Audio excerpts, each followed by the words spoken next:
I was tired after cleaning the house. I sank into the chair and finally took a chance to relax. My name is Mary Jones, and I am a maid to the British General Thomas Gage. We live in Charlestown, Massachusetts. Never is there a moment of rest here, as I am busy with cleaning and cooking and spying for the Patriots. Anything that I hear could be useful, so I have to report everything. It is amazing what secrets people will tell when servants are around. Everyone thinks I am only a foolish maid who pays no attention to what people say. Sometimes I even find information when I clean the general's clothes. He leaves messages there because he thinks I am unable to read. What General Gage doesn't know is that I was taught to read and write by my first master's wife. She was the oldest of 4 girls and was taught to write by her parents. Over the years, I have become good at writing and even have learned how to encode messages. I hide the messages in hidden pockets in my dress and visit a stable boy I know to get the messages to our contact in Boston, Colonel William Prescott. Why am I a spy? After the Boston Tea Party, I realized it was absurd to pay tax to England on everything we buy or sell. That is when I noticed the good work the rebels were doing. I started listening more carefully as I ran errands for my household, and found that rebels were everywhere and were not unwilling to take help from the likes of me. Knowing how to read and write has made me valuable, and working for General Gage means I have more opportunities to learn information than many other spies. I am brave and not afraid of doing what is right, so I let it be known that I was willing to help, and that I am now an active Patriot spy. I have learned much about what the rebels stand for and the danger they put themselves into for the greater good of our country. I am not on the battlefield, but I am an important soldier in this revolution.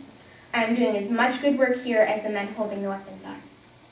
I have been listening at doors, finding out any information I could that might be useful to our cause. I just overheard that the British plan to attack our rebel forces sooner than we had expected. General Gage plans to attack the Patriots at Breed's Hill, which is a small hill in the area of Charlestown. The number of British soldiers has been raised to over 10,000. If the British have that many soldiers, then our Patriot forces will need more too. My master, General Gage, seems very sure of himself and the ability of his army to win this battle, but he doesn't know the role I play in this. Now I must send a coded message to Boston and let them know what they will be facing. No one suspects a young girl, so I got the message safely on its way. I know my service is valuable, and I am proud to be able to help.